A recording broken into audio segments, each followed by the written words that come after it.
Alright, YouTubers, here's gonna be a video to just necessarily new RVers out there. I'm not necessarily pointing this video towards new full-timers.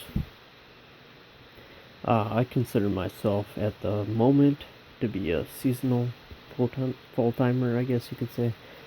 I don't stay in here completely year-round. But for the most part, I try to stay in here as long as I can. I'm thinking this winter I'm gonna try, toughen it out for the winter. But around here, Wisconsin, it tends to get pretty cold. But I just want to do this video. It is nighttime, so I can't really take you outside and do you some outside RVer tips. But the one thing I want to start off with is for you RVers that are going to be, just camping at RV parks and stuff like that. I know a lot of you guys do it. And I see a lot of RVers that'll be at, campgrounds, and they'll be running their furnaces. And the way I do it is, I use mine at home, but I guess I could say the way I used to do it back when I was younger, living with my parents. In their camper, we would just run their furnace, 1 or 2 times a year, just make sure everything was running good. It's good to keep things running every once in a while. But we both used this system when we were at RV parks, which we do a good portion of the year. And there's these heaters. You can get these nice fancy ones. To be honest with you, when it comes to RVing at an RV park, if you just pay for daily electricity, you really don't need something this fancy. These are nice, they're quiet, economical. They're just nice. They shut off quietly, they turn back on quietly. And at night, it seems like it kind of drowns out all the noises, and during the day, you just can't hear the noise from it. I don't know how it works, but it just does. Also, another heater that I do use is this cheaper brand. It's just one of them cheaper Walmart $5-10 heaters. You throw them up, electric 1500-watt heaters. Downstairs in the bigger section of the RV, I will normally, when I'm at an RV park or something, I'll set up another heater in this general area. I got an outlet right there. Usually just set up another little electric heater right here. And then, of course, you can't see it. Let me get a light on in here.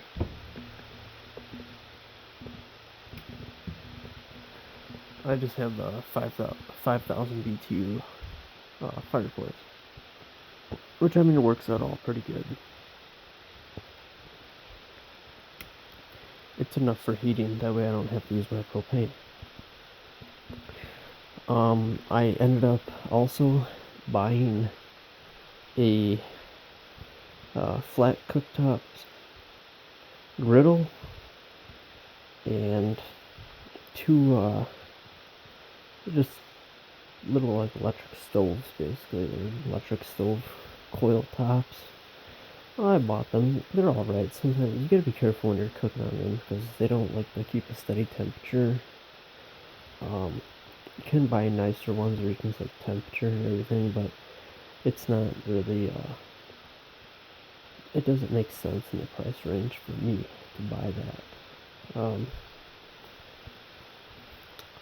That pretty much goes that for heating and cooking wise.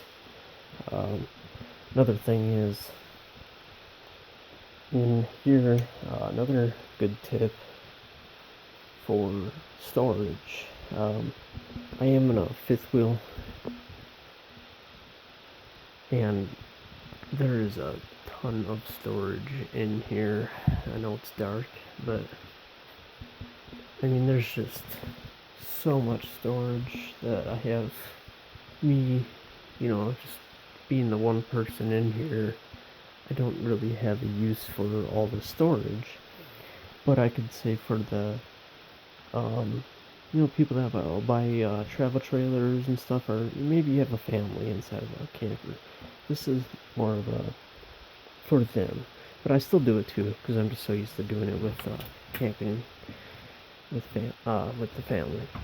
As you can see in here, I got pans and pots in here and everything, and I just store them right inside the oven of the camper, just right in there. I know a lot of travel trailers don't come with the under storage and everything. They're really shallow. You can barely get like 2 pans in there.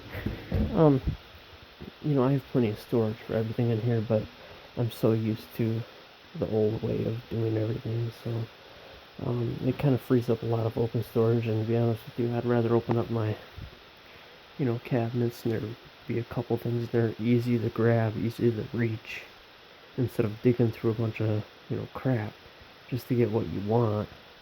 I would rather just know where everything is and not have to mess around with it. Here's also number 3, sorry.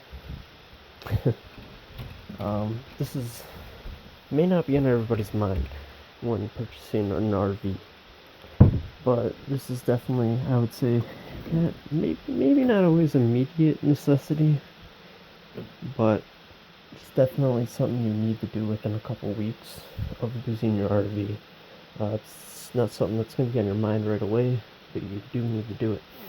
And yeah, for this video, this part, we're going to go into my bathroom here. That's just on my camper here, but your breaker panel. As you can see, I have the 50 amp split 120 volt. So I got 50 amps on each side of 120 volt, which is also very misconception for most 50 amp campers. Most people say, oh, you can't plug into a 240 volt connection, but technically this is a 240 volt plug-in. These two breakers are split 120 volts on each side, so I have 50 amps of usage on each side. But that's not what this video is about, so we're going to get into this. Most standard RVs will use these 15 amp fuses, automotive style. And then over here on my I have a 1550 watt converter. It's rated for 90 amps. This is a really big one for most standard campers, but I have 4 25 amp fuses for reverse polarity, basically. These are not too common to blow out. If anything, you're going to have your standard 15 amp blowout. And just saying, with my experiences, in my time, I've been here for a year, I'd say 9 months. I was in here straight, just for the first year, brand new camper, brand new to me, 2011, bought it back in 2014, I believe, towards the end of 2014. I had one 15 amp fuse blow on me, so, not that big of a deal. But it's something that you like, it's just nice to have on hand. You don't want to be, with the family having a nice camping trip, and your fuses just blow on you, and then you're kind of screwed for the rest of the day, ain't it? Okay, so I'm going to show you what I got. If I can find it here. Sorry, this is my kind of odds and ends drawer. But what I ended up doing is I went on eBay and I bought a 50 pack of 15 amp fuses. I believe I paid $4 or $5 for these. And there's a couple. I also requested that he put in a couple 25 amp fuses. You can see there's a couple silver ones in there. I believe there's like 4 in there. And what he did is, instead of charging me extra for them, he took out every 2 15 amp fuses. He took out 2 15 amp fuses and threw me in a 25 amp. Which, you know, is more than happy to do. 50 15 amp fuses, you know, that's plenty. You know, there's probably 10 in there in my fuse box that I really need. And most of them are just lighting. And, you know, it depends on camper to camper. In my fifth wheel, there's separate circuits for every single room. In my, which I have maybe 10 to 13 different circuits. And when my parents' camper with travel trailer, 32 foot travel trailer, they have about 6 circuits, DC circuits. Now, I mean, there's a lot more loads in each one of their circuits. Every single one of them circuits is more maxed out than what mine would be. And especially since I switched to LED lighting, I have less worry of, you know, fuses blowing out. That's probably the main reason in my own experience I've had less problems with it. Also, that's one thing that I recommend doing. It gives you more of a homey feel too, but you know, if you switch over to that LED, you gotta worry less about fuses.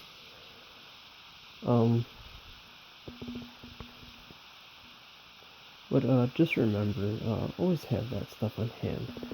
A couple other things that I do is, I'm pretty sure most of you know this, but some of you might not. For your jack stands, your stabilizer jacks, always carry 2x4s with you or something. I like these 6x2s. Just makes it nicer, you know. You don't have to sit there and get it exact and everything. That's something neat. Some people buy them plastic ones. I don't like that. I like to want to have something sturdy for my jacks to stand on. I don't have like the automatic, 4 or 6 point leveling system. It's basically when you go from like these newer fifth wheels to travel trailers, the old travel trailers, you crank them up in each corner. So if you're just a little unlevel, you're not supposed to do this, but a lot of people do. Is if you're a little unlevel, you'll crank that back jack up higher to level out your camper. Well, with these newer RVs, they kind of stop you from doing that. Basically, my back jacks run off of one switch. They just go up. So if my camper's on level, they just go up. You're on level no matter what you do. Same with the front jack. If you have the 6 point leveling system, I don't know how that crap works, but it'll level you out. But I just like to have something sturdy. So if I see you're just a little unlevel, maybe your cabinet doors or something in your camper's not closing right, you can crank that one jack just a little bit more and just give you that more comfort feel, which that's where you want to have that solid surface. And I don't really like that plastic crap, to be honest with you. All my jack pads, I guess you could call them, came from recycled material. Just old 2x4s or 2x6s that I had laying around. Cut them up, boom, boom, there you go. Another thing that I'd like to include, I can't really show you all of it right now, but what I did is on my camper, I ended up installing the cheap eBay version of the 3-meter LED light strip. And this is something in a future video I'm going to be installing to hook up to my porch light, because I have on here I have opposite door side, it's a big huge floodlight, and then I have a door side floodlight which is on the front of my camper, more towards the bedroom, upper towards the fifth wheel hitch. And then I also have a porch light which lights up the floor step light, and then there's a little light right up here, and it's a yellow one. I mean, it's really tinted. It really doesn't give off much light. So, and what I've always wanted is to have my awning lights. You know, everybody, when you go camping, you set up lights on your awning. I mean, most people do that. What I want to have is where I can still have that porch light, but then my LED light strip going without that, worthless yellow light out there. I see it's kind of pointless. So what I ended up doing, 2 weeks after I bought this camper, I'm pretty sure I put that LED light strip about 3/4 inches down from my awning and ran it all the way across. My awning happened to be like a little less than 3 meters, so it was perfect. It started a little bit after the awning, so it wouldn't get much rain on it, and it ended a little bit before the end of the awning. But what I want to do is knock that, take that plate off of, just how they have them outdoor covers. Rip that off, put the controller in there, and just run a short 1-foot wire up there and run my LED light strip. That way I can just come in here and turn on my porch light, run the LED light strip. You don't have to have AC to run that either, which is very nice. It just makes things a lot simpler and not have to set up at a campsite. I have to go on top of my RV. Thankfully, I have a ladder. But it's a pain in the ass to do it all the time, especially if you're going out for weekends. I normally don't do that. I usually camp for, a week or two at a time, mostly 2 weeks. But it's still a pain in my ass to do it. And I would rather just, I'm just bought this RV. Everything was perfect when I bought it. And I'm starting to find these little features that I just wish I had, but things that I can supplement myself for very cheap and easy too. Then it's not very hard. Like another, just as an example, I'll go up here in the upstairs. Oh, it's much warmer up here. If you've seen my earlier videos, I installed this, wait, 55 or maybe 55 inch. I permanently installed this. Just little key features like that I wish I would have had. Other than that, I have like a 10-inch TV up here, which, maybe it'll work for most people, but for me, it wasn't cutting it. And overall, it overlaps here, which, most people might not like that, but you know what? I love it. And the only wire you see is this wire right here, and most of the time you only see it if you're sitting right here. Other than that, you don't see it.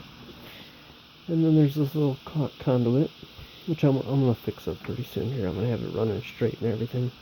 And then all my systems are up in here, so I don't have to sit there and every single time I go to another RV park, take this off. And what I used to do is take everything and put it on the bed, and then I would take the TV and I would tuck it in on the bed between that side table there and the bed, and I would shove it in there so it wouldn't move while I was driving the road. And just over time, you just kind of get sick of doing that. You just want something relaxing. Put away a couple things on the floor, pop in the slide outs, pop in the awning, put a couple chairs in from outside, hook up and hit the road. That's how I like to do it, not, putting everything away nice and tucked away. I want everything to just be simpler, because the amount of money that you pay for these RVs, especially these newer fifth wheels too, they're designed to make camping easier. And I know a lot of people out there will call this camping, but to be honest with you, this is more of my living than it is camping. But they design these to be more effective for daily life. And I found a couple little things, here and there that I would like to change. And also another thing is what I changed was an outlet on my slide out. I know a couple of them will have that. Probably most of the newer ones have this, but mine did not at the time. So I ended up integrating it. I built in a slide out and a slide out outlet. Ended up working for me. It's not completely professionally done. Just for me, it's maintenance free basically. It's not, completely hid away, but from, 9/10 of my daily life, I don't have to worry about it. It's gone. It's just there to use. Now that 1/10 is something that I'm just gonna check on for, take a couple seconds out of your day, maybe once or twice a year to check on. Just something you gotta keep in mind. You wanna do things cheaply. Sometimes you gotta do a little bit more, not necessarily maintenance, but just check on it. There's a lot of other things that I've done in here. Yeah, just right off the top of my head, here's another thing that I've gotten. And I wish they made different sizes than these, but these are your normal vent covers. And right here, I have the wiring built in for another 25 amp air conditioner, because this is the 50 amp 240 volt camper. So I am going to be installing another air conditioner up here just because I love sleeping in the cold. And usually other people will come with me camping and sleep downstairs on the couch. There's a pull-out air mattress on there. And most of the people that come with me don't like it cold. But I like, where you're breathing when you're sleeping and you can see your breath. So that's why I want to put another air conditioner up here. But also, get these little pillows. And I know in RV stores, when you first get your RV and they take you the tour through it and everything, and they show you what's up with your camper, and it depends on where you go. But these are actually pretty expensive at them places. But I got these off eBay. I got a 2-pack. I ended up buying 2, and they gave me a deal on it. I got them for like $8 a piece. And to be honest with you, like, it's cold out right now. It's probably like 45, 48 degrees. Not that bad, but it's supposed to be summer right now. These are pretty thick. They got that fiberglass, whatever you want to call that, insulation on the top there. And as soon as I take this down, I can just feel that cold air coming out of there. And these are closed and everything. But, this thing's way colder. Here, give me a second. I'll just do a little. Okay, so that's 58 on top. It's 65 on the bottom. Okay, so about 65 on the bottom. So that just shows you that's that little extra little thing that you want. This is maybe more for off-gridders than it is for, just the seasonal campers who just go out for a couple weekends here and there. Another thing you might want to look into, I don't know how this goes for certain RVs, but I know that most standard RVs are travel trailers. Maybe some of their older fifth wheels will come with only 6-gallon gas and electric hot water heaters. And I know if you shower in your camper with a 6-gallon hot water heater, did it for many years, you really don't get much of a shower. But with my fifth wheel, I have a 10-gallon, which, it's only 4 more gallons. But I have one of them, I want to say it's a Kenwood, or, I'll have to get back to you guys on this, but it's a very nice, efficient hot water heater. And what it does is it basically boils your water almost to just below the point of boiling. Gets it very hot, and it mixes the cold and the hot water. Now with just a 6-gallon hot water heater, in a standard RV or travel trailer, I can get maybe a 8-minute shower if I turn off the spigot for lathering, which kind of gets to be a pain in the butt. But with my 10-gallon on here, I can take a 15-minute shower. I can do dishes. I can do a load of laundry, and then 5 to 8 minutes later, someone else can take a 10 to 15-minute shower, which is like your standard home. I mean, maybe in most homes you can't even do that, you know. So that's just something to look out for. You know, just that couple of most people look at it, oh, it's only a 4-gallon difference. What's the big deal? It's got it's like a DSI or DTI or something, new hot water heater. But one thing what I want to do is I wanted to install an on-demand electric hot water heater, like under the sink, just for the hell of it. I want to see how they work. I just want to do a test on it. Here's one more. This is probably the last tip for the night. Can't really show you outside. But in this cabinet here, I have, yeah, you can see, but I have one of them built-in vacuum cleaners. Okay, yeah, a central vac system, basically. It's got a long hose. I mean, I can go outside 10 feet away and vacuum out my truck. I mean, it's a long, stretchable hose, no problem, good section and everything. You know, it's not something you want to use. I just use it for daily use, basically. I'd say twice a year I come in here with a normal, standard household vacuum and get really good on the floor here. So it gets good and deep and gets everything out of there. But for the most part, it cleans up everything really good. But in most travel trailers or just older RVs, you don't have something like that. And one of my ideas was, you know, I kind of wish I didn't have something like that so I can make a video on it and show you guys how I would integrate something like that for myself in my RV for very cheaply. And basically how I would do it would be I would just get one of them 3 or 4-gallon shop vacs, stick it up in my storage compartment, drill a hole, and run it in.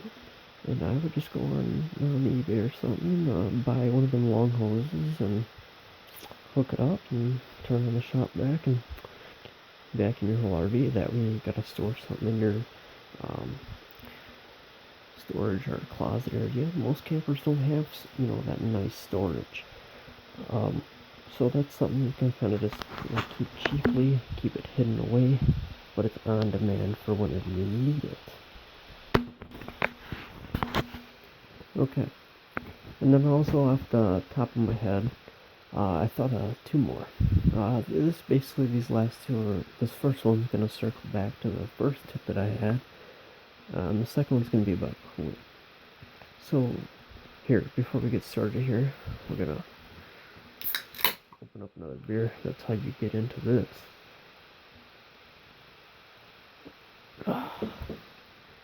Alright, so I found something neat online. In here I have a 38,000 BTU furnace. And this is a 4-season camper. So it's a lot bigger furnace than what you have in most campers. And, you know, a lot of people may not like to have, you know, a heater upstairs, heater in the middle, and then a heater way back here. If you have the larger campers, you know, you need a lot of them heaters. There's a system you can get online. They're not very cheap. They say they're cheap, but for most people out there who are camping, just trying to save money by being in an RV park and not running their propane furnace, it's not really cheap to them. But it's like a radiator that you pipe into your furnace combiner box, basically, distributor block, basically. And you know, most of them are not 120 volts, 240 volts. How they sell the kits, which makes it very simple. But what I want to do is just basically buy the parts and do it myself, and install. What I want to do is install a 240 volt um, air radiator, basically. It's like a big element. And you just put it in your heater distributor box and just run your blower without your gas on. And it'll blow through all your vents throughout your camper off of electric heat,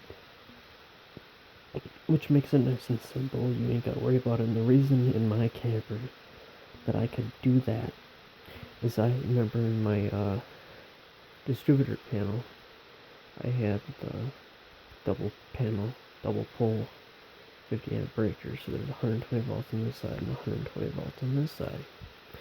So basically what I'm doing is I'm going to come in and I'm going to hook up to both of each side of that panel. And we're doing it on separate breakers, of course, but I'm going to combine them and make 240 volts, because on my 50 amp cable it's originally ran with 4 wires. There's 2 120 volt wires, 1 neutral and 1 ground. On a 30 amp camper with a 3-prong outlet, you have 120 volt or 1 hot, same thing, or 1 neutral and 1 ground. So I have that 4. So then these 2 wires can be connected together, and then these 2 over here are just your ground and neutral. So I want to do that for heating. And another thing that I have for cooling, this is probably more well known, I guess you could say, but it's something that I'm going to be working on pretty soon here. Standardized in my camper, what I already had installed is a fantastic vent fan. I have the really nice one. It doesn't have the reversible, so this one only sucks in air. You could easily do that yourself, or you have a switch that could, blow out air or suck in air. You just reverse the polarity on a switch. But it has the automatic vent raise. It has an automatic rain sensor, and it actually really works. I've had it where, I was gone at work, and I'd come home and there'd be a couple drips on my countertop, just like 1 or 2 drips. And I came home and that vent was closed and shut down. I've also been here when it started sprinkling and that vent would automatically just close down. Well, basically you have these control panels here. Let me get this this thing does not like the zoom or focus, I guess you could say. Okay, that's a little bit better. Okay, so you can see here the manual and an auto. Wow, an auto on the right. So basically the auto goes by the temperatures up on the top of each one of them dots you see there, and the manual is the temp. So what I plan to do is install 2 more of these in here. I'm gonna show this light here. But upstairs, I showed you them 2 vents in the. Give me a second. I showed you them 2 vents in here, and that one up top, I originally want to put another a second air conditioner. This one here, I want to put another fantastic fan, because this one has no fan, and it's right next to your shower, and that's just the skylight, so there's no fan or vent or nothing there. And I would like to have something, to take the steam and moisture in the air and pump that outside, which is nice here. What I normally do is I open up the bathroom and I run that fan up there whenever I'm taking a shower. But this has just got one of them, cheaper fans, with a little switch here and crank knob and everything. They're not that great. So eventually I would like to install 2 fantastic fans in here. Maybe one at a time. We'll see. But so far, that's about it that I have for today for you, YouTube. I'm pretty sure I'm going to make a part 2 to this video. There's a lot more things I could say outside that either I have or things that I would like to get. Just for new campers, people just looking, they buy the perfect camper, and it suits them, right? And it's all in your own perspective and everything, what you want. But everything depends on, you buy something one year, and maybe a couple months later, a year later, a couple years later, you just find these little things that you wish would have been different, and you can easily change them things to make it perfect for you. And that's some of the things that I like to do.